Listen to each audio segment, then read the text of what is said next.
Bible సమయం గంభీర సమయం వచన పరంపర ధ్యానాంశ సమయం బైబిల్ సమయం గంభీర సమయం దైవ సన్నిధికి అనుబంధ సమయం బైబిల్ సమయం బైబిల్ సమయం బైబిల్ సమయం బైబిల్ సమయం. ఇది యాత్ర కానాను యాత్ర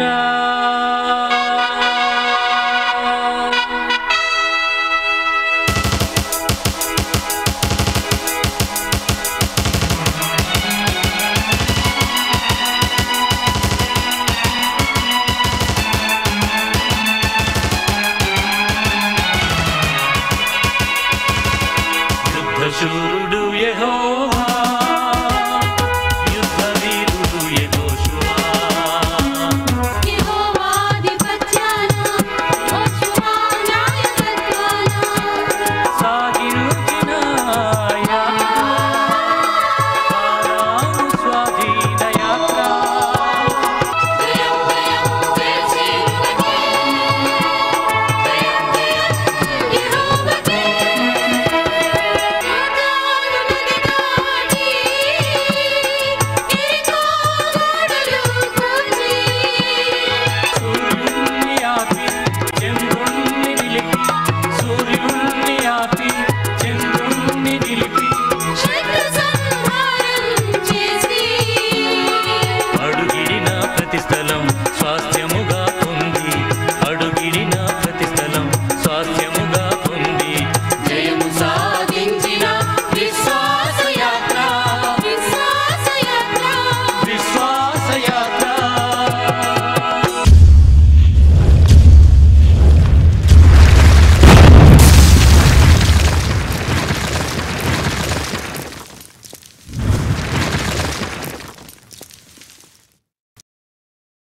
ఈరోజు ఈ కార్యక్రమాన్ని నిర్వహించడానికి సహాయపడిన ప్రియులకు యేసు అనుచరులందరము కలిసి హృదయపూర్వక వందనాలు చెల్లిస్తున్నాం.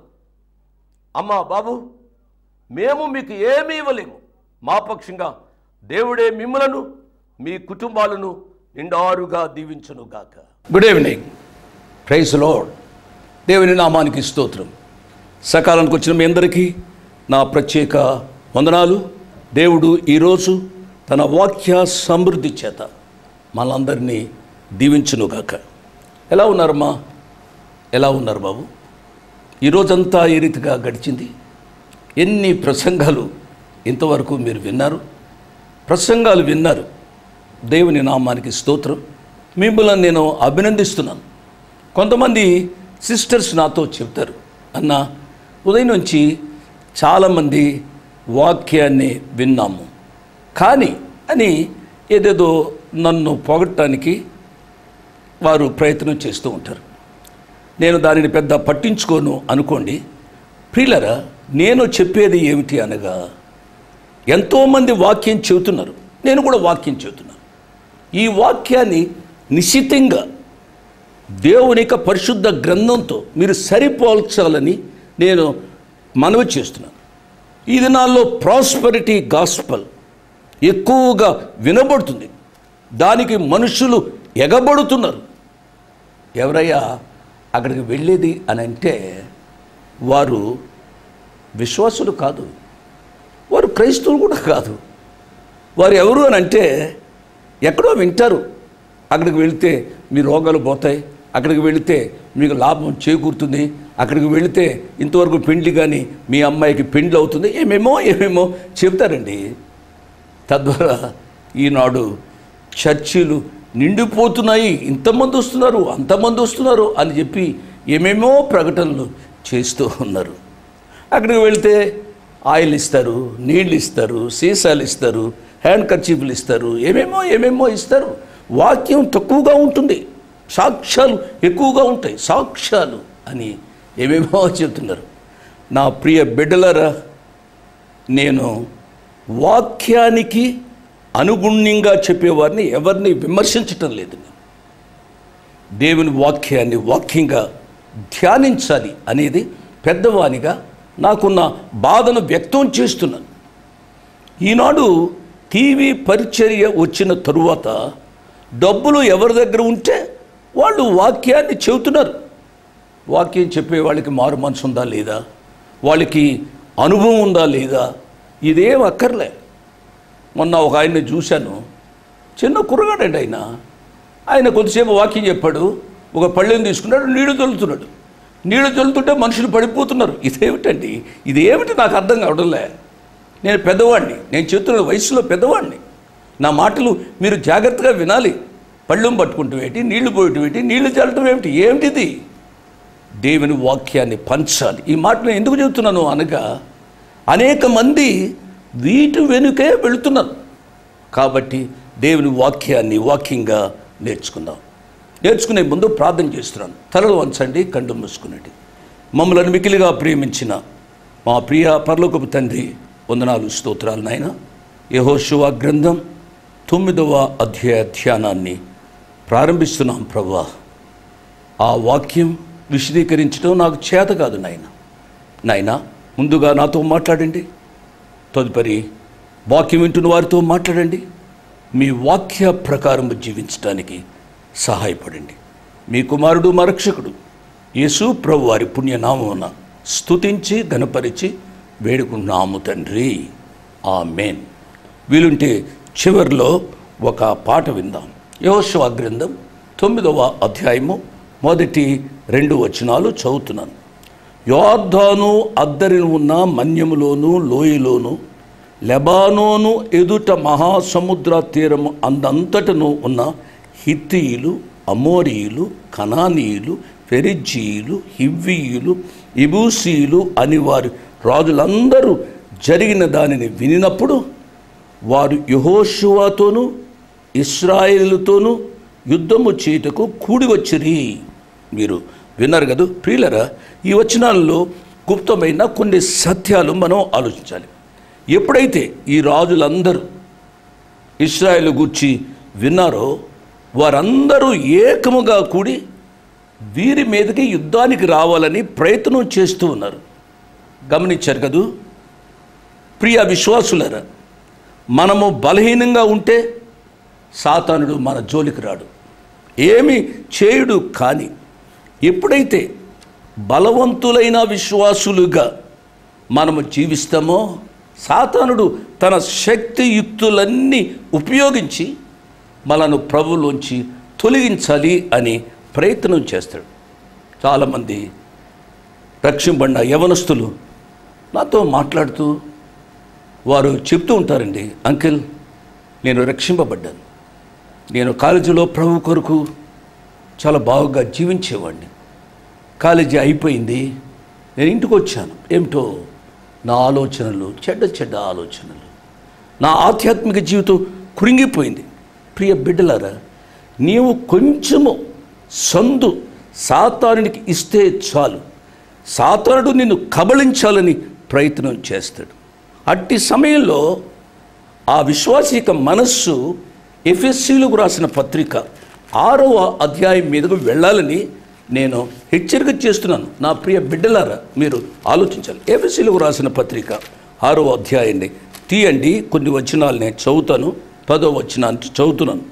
తుదకు ప్రభు యొక్క మహాశక్తిని బట్టి ఆయన యందు బలవంతులైండుడి, మీరు అపవాది తంత్రములను ఎదురించుటకు శక్తిమంతులగునట్లు దేవుడిచ్చు సర్వాంగ కవచమును ధరించుకొనుడి. ఏలయనగా మనము పోరాడున్నది శరీరాలతో కాదు గాని ప్రధానులతోనూ అధికారులతోనూ ప్రస్తుత అంధకార సంబంధులకు లోకనాథులతోనూ ఆకాశమండులమందున్న దురాత్మల సమూహములతోనూ పోరాడుచున్నాము. అందుచేతను మీరు ఆపద్దినమందు వారిని ఎదిరించుటకును సమస్తము నెరవేర్చిన వారై నిలువబట్టుకును శక్తిమంతులగునట్లు దేవుడిచ్చు సర్వాంగ కవచమును ధరించుకోండి. ఆ సర్వాంగ కవచం ఏమిటో చాలా క్రిస్టల్ క్లియర్గా పౌలు గారు వ్రాశారు. మీ నడుమునకు సత్యమును దట్టి కట్టుకొని నీతి అను మైమరువు తొడుగుకొని పాదములకు సమాధాన సువార్త వలన సిద్ధ మనస్సును జోడు తొడుగుకొని నిలువబడి అప్పుడు ఈ దుష్టుని బాణములన్నిటినీ జయించటానికి మీరు శక్తిమంతులవుతారు అని పౌలు గారు అలనాడు ఎఫెసీ సంఘాన్ని హెచ్చరించారు. ఈ రాత్రి పరిశుద్ధాత్మ దేవుడు మనను హెచ్చరిస్తూ ఉన్నారు. ఈ సత్యాన్ని మనము అర్థం చేసుకునే వాళ్ళని ప్రభు పేరిట నేను జ్ఞాపకం చేస్తున్నాను. మనం ఇప్పుడు 9వ అధ్యాయం మొదటి 2 వచనాలు చదివాం కదా. ఆ రాజులందరూ జరిగిన దానిని వినినప్పుడు అని వ్రాయబడింది కదా. వినినప్పుడు ఏమి జరిగింది? వారు ఏమి విన్నారు? దీని జవాబు 8వ అధ్యాయం చివరి భాగంలో ఉంది. చివరి భాగాన్ని గత దినాల్లో నేను చదివాను. అక్కడ ఏమని ఉంది? యాబాలు కొండపై ఇశ్రాయేలు ప్రజలు బలిపీఠం కట్టారని, అక్కడ ధర్మశాస్త్రాన్ని చదివారని, వారి దేవుడు వారికి తోడయుండి రాజ్యాలను జయించటంలో సహాయం చేస్తున్నాడని వారు విన్నప్పుడు వారు ఏం చేశారు? వారందరూ ఏకమై ఇశ్రాయేలు మీదకి యుద్ధం చేయాలని ఆలోచించారు. నా ప్రియ బిడ్డలారా, జాగ్రత్తగా వినండి. మీరు ఎప్పుడైతే మారు మనసు పొందుతారో ఆ విషయం నీ బంధువులు విన్నప్పుడు నీ బంధువులలో కొంతమంది సంతోషిస్తారు, కొంతమంది నిన్ను నిరుత్సాహపరుస్తారు, వేధిస్తారు, కష్టాలకు గురి అవుతారు. నీవు వస్తున్నప్పుడు భక్తిపరుడు వస్తున్నాడు, భక్తిపరురాలు వస్తుంది, మాట్లాడితే బైబిల్, మాట్లాడితే మోకాళ్ళు అని నిన్ను ఏమేమో నిందిస్తారు. నీ భర్తే, నీ అత్తమామలే, ఒక్కొక్కసారి నీ తల్లిదండ్రులే, నీ తోబుట్టువులే నీకు విరోధులవుతారు. అప్పుడు నీకు ఎలాగుంటుంది? నేను మారు మనసు పొందనప్పుడు అంతా బాగుగా ఉంది, వీళ్ళందరూ నాతో బాగుగానే ఉన్నారే, ఇప్పుడు మారు మనసు పొందానో లేదో అన్ని బాధలే అని నువ్వు బాధపడవచ్చు. నేను ఈ రాత్రి చెప్పేది ఏమిటనగా, ప్రియ పాప, ప్రియ బాబు, ప్రియ తమ్ముళ్ళు, ప్రియ చెల్లెండ్రు, మీరు భయపడవద్దు. ఆ ప్రభు మీద ఆధారపడాలని ప్రభు పేరిట నేను జ్ఞాపకం చేస్తున్నాను. ఈ భాగాన్ని అంటే యెహోషువ గ్రంథం 9వ అధ్యాయంలో చదివిన ఈ భాగాన్ని పరిశుద్ధాత్మ దేవుడు నీ కొరకు నా కొరకు వ్రాయించాడు అనే సత్యాన్ని మనం అర్థం చేసుకోవాలి. ఈ వచనాల్లో కొంతమంది పేర్లు ఇక్కడ వ్రాయబడ్డాయి. హిత్తీయులు, అమోరీయులు, కనానీయులు, పెరిజ్జీయులు, హివ్వీయులు, యెబూసీయులు. వీరు వివిధ తెగలు, భిన్నమైన సంస్కృతులు, భిన్నమైన స్వభావాలు కలవారు. దేవుని ప్రజలపై యుద్ధం చేయడానికి వీరందరూ వారి యొక్క భేదాభిప్రాయాలను విస్మరించి విసర్జించి వారు ఏకమైపోయారు. చూచారా? మన మీద సాతానుడు ఈ రీతిగా దాడి చేస్తూ ఉంటాడు. సాతానుడు దాడి చేస్తున్నప్పుడు భయపడవద్దని ఈ రాత్రి నేను హెచ్చరిస్తున్నాను. యేసు ప్రభువారిని సిలువ వేసేటప్పుడు కూడా ఇదే జరిగింది. పరిసయ్యులకు, శాస్త్రులకు పడదు, హేరోదుకు, పిలాతుకు పడదు. యేసు ప్రభువారిని సిలువ వేయాల్సి వచ్చినప్పుడు వీరందరూ ఏకమైపోయారు. నా ప్రియ బిడ్డలారా, నీ విశ్వాసంపై కూడా ఇదే పోరాటము జరగవచ్చు. నిన్ను ప్రేమించిన వారే నీకు విరోధులు కావచ్చు. ఒక బాబు నాకు ఫోన్ చేసి మాట్లాడుతున్నాడు, అంకుల్, నేను ఇష్టానుసారంగా తిరిగినప్పుడు నా భార్య నన్ను ప్రేమించేది, మంచి మంచి వంటకాలు చేసేది. ఎప్పుడైతే నేను మారు మనసు పొందాను అని అన్నానో, సినిమాలకు వెళ్ళకూడదు అని అన్నానో, అది ఇది మానివేశాను అని నేను అన్నానో, నా భార్య నన్ను చాలా తేలికగా అర్థం చేసుకోవడం ప్రారంభించింది. నా ఫ్రెండ్స్ నన్ను తేలికగా అర్థం చేసుకోవడానికి ప్రారంభించారు. అంకుల్, దయచేసి నా కొరకు ప్రార్థన చేయండి అని అడిగే బిడ్డలను నేను చూచాను అనే విషయాన్ని నేను జ్ఞాపకం చేస్తున్నాను. 3వ వచనం, యెహోషువ గ్రంథం 9వ అధ్యాయము 3వ వచనం. యెహోషువ యెరికోకును హాయికిని చేసిన దానిని గిబియోను నివాసులు వినినప్పుడు వారు కపటోపాయము చేసి రాయబారులమని వేషము వేసుకుని బయలుదేరి తమ గాడిలకు పాత గోనెలు కట్టి పాతగిలి చినిగి కుట్టబడి ఉన్న ద్రాక్షారసపు సిద్ధలు తీసుకొని పాతగిలి మాసికలు వేయబడిన చెప్పులు పాదములకు తొడుగుకొని పాద బట్టలు కట్టుకొని వచ్చరి. విన్నారా? వీరే వేషధారులు. వారు ఒక నిబంధన ఇశ్రాయేలు ప్రజలతో చేయడానికి వారు వచ్చారు. వారు గిల్గాలు నందలి పాళెంలో ఉన్న యెహోషువ యొద్దకు వచ్చి వారు ఏమంటున్నారు చూడండి, 6వ వచనం. మేము దూరదేశం నుండి వచ్చినవారు, మాతో ఒక నిబంధన చేయడని అతనితోనూ ఇశ్రాయేలుతోనూ చెప్పగా, ఇశ్రాయేలీలు అంటున్నారు, మా మధ్యను నివసించున్న వారేమో మేము మీతో ఎలాగూ నిబంధన చేయగలమని ఆ హివ్వీయులతో అనిరి. హివ్వీయులు గిబియోనులు ఒకటే అనే విషయాన్ని మనం అర్థం చేసుకోవాలి. ఈ విషయాల్లో, ఈ పేర్లు విషయాల్లో కంగారు పడవద్దు. వారు మేము నీ దాసులమని యెహోషువతో చెప్పినప్పుడు, యెహోషువ మీరు ఎవరు, ఎక్కడి నుండి వచ్చితిరి అని వారిని అడగగా వారు సమాధానం చెప్తున్నారు, నీ దేవుడైన యెహోవా నామమును బట్టి నీ దాసులమైన మేము బహు దూరము నుండి వచ్చితిమి. ఏలయనగా ఆయన కీర్తిని, ఆయన ఐగుప్తులో చేసిన సమస్తమును, యోర్దానుకు అదర్నున్న వారికి చేసిన విషయాలు మేము విన్నాము. నా ప్రియులరా, వీరు వేషధారులు, కపటోపాయం కలిగిన వారు. వీరికి దేవుని యొక్క వాక్యం కూడా బాగా తెలుసు. మోషే ధర్మశాస్త్రంలో జరిగిన విషయాలు ఇక్కడ వారు క్రోడీకరిస్తున్నారు. ఎంత మోసకరమైన పరిస్థితి అండి. ఈ దినాల్లో సాతానుడు కూడా వేషం వేసుకుని మనుషుల దగ్గరికి వచ్చి మనుషులను మోసం చేస్తున్నాడు. దయచేసి నా మాట జాగ్రత్తగా వినాలి. ఒక చెల్లి నాతో చెబుతుంది, పాపకు వివాహం అవుతూ ఆలస్యం అవుతుందన్న ఒక ఆయన వచ్చి, అమ్మ దేవుడు నన్ను నడిపించాడు మీ దగ్గరికి వెళ్ళమని, పాపకు వివాహం కావడం లేదు కదూ, తప్పనిసరిగా వివాహం అవుతుంది, ఫలానా ఫలానా జిల్లా, ఫలానా ఫలానా ఉద్యోగం, ఫలానా ఫలానా జీతం, ఆయన తప్పనిసరిగా వస్తాడు, వివాహం అవుతుంది, నేను ప్రార్థన చేస్తున్నాను అని చెప్పి ఆయన మోకరించి ప్రార్థన చేయడం ప్రారంభించి ఎంతోసేపు ప్రార్థన చేసి ముగించేటప్పుడు ముగించినాడు వెళ్ళిపోవచ్చు కదా, కూర్చున్నాడు. ఇక ఆ చెల్లి దేవి సేవకుడు వచ్చాడు, ప్రార్థన చేశాడు అని చెప్పి ఏదో తులమో పొలమో ఇచ్చి పంపించింది.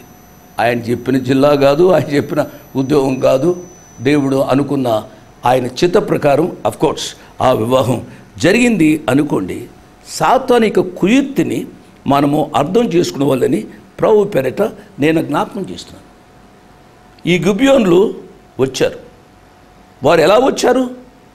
వారు వింతైన మనుషులుగా, పాతగిలిన చెప్పులు, పాతగిలిన బట్టలు, వారు ఆ వేషం వేసుకుని వారు వచ్చారు. ఆహారం తెచ్చుకున్నది కూడా ఎండిపోయింది అని చెబుతున్నారు. వారు ఏమంటున్నారు? మీ మధ్యకు వచ్చి మీ మధ్య నివసిస్తాము, మీతో నిబంధన చేసుకోవాలని మేము ఆశపడుతున్నాము అని వారు అన్నారు. ప్రియులరా, వీరు ఎరుకో కంటే హాయి కంటే గొప్పవారు. ఈ గిబియోనులు వీరు పేదవారు కాదు. మీరు ఆలోచించాలి. ముందు దినాల్లో కూడా నేను చెప్తాను, వీరు గొప్పవారు.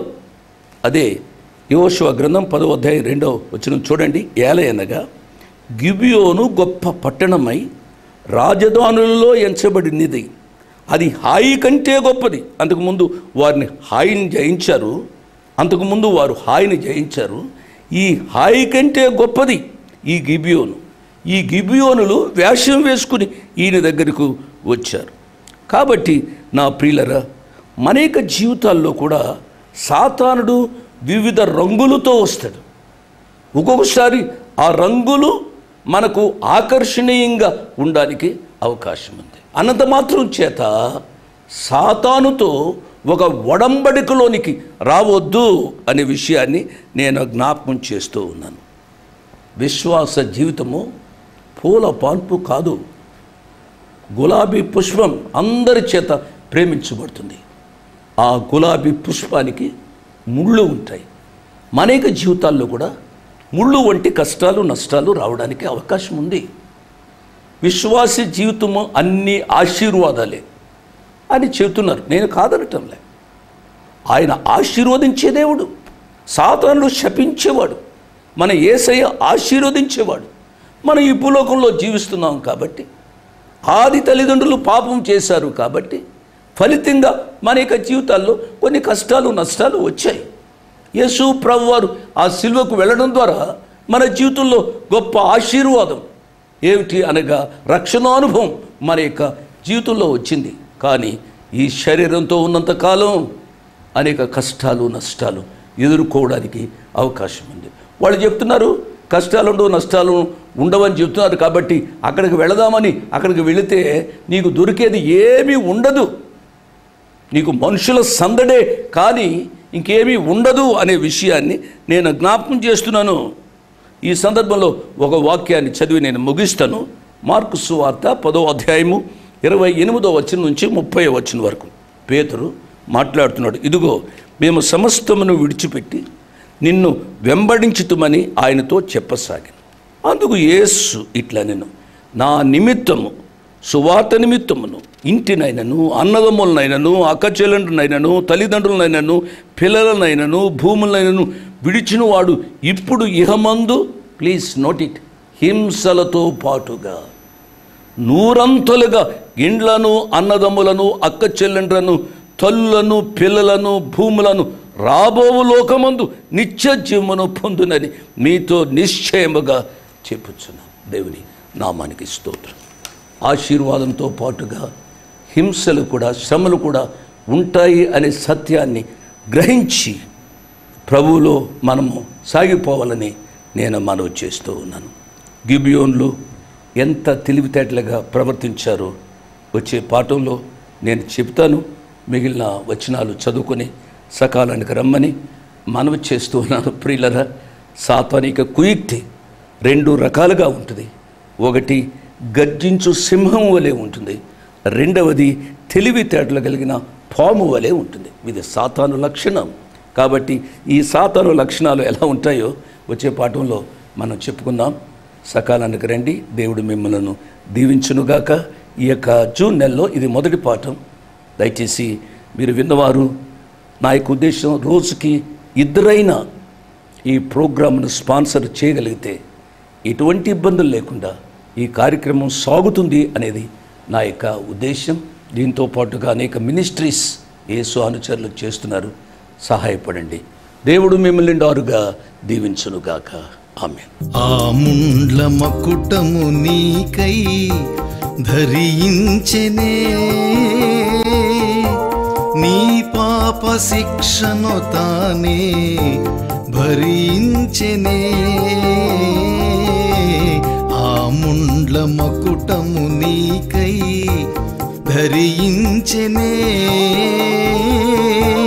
నీ పాప శిక్షను తానే భరించెనే.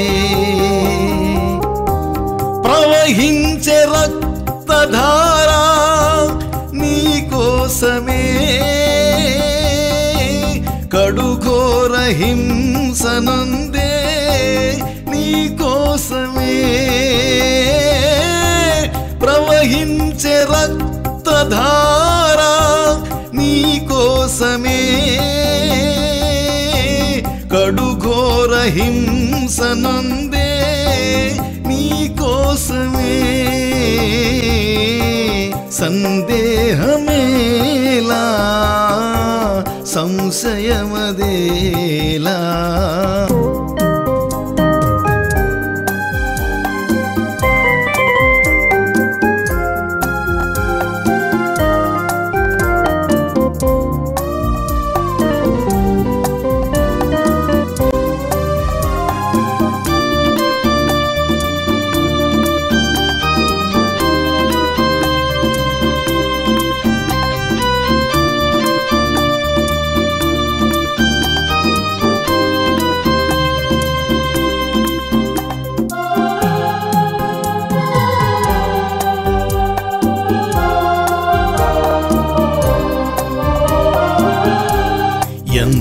ఎందాక యేసుని నీవు ఎరుగనందువు, ఎందాక హృదయము బయట నిలువమందువు, ఎందాక యేసుని నీవు ఎరుగనందువు, ఎందాక హృదయము బయట నిలువమందువు. యేసయ్య ప్రేమ నీకు లోకువాయనా, యేసయ్య సిలువ సువార్త చులకనాయనా, యేసయ్య ప్రేమ నీకు లోకువాయనా, యేసయ్య సిలువ సువార్త చులకనాయనా. సందేహమేలా సంశయమదేలా,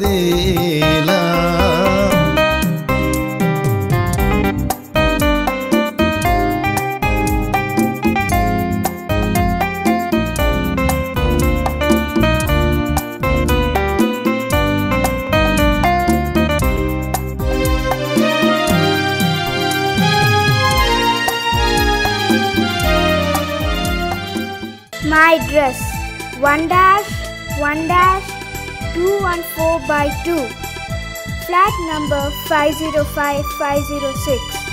1-1-214/2, flat number 505506.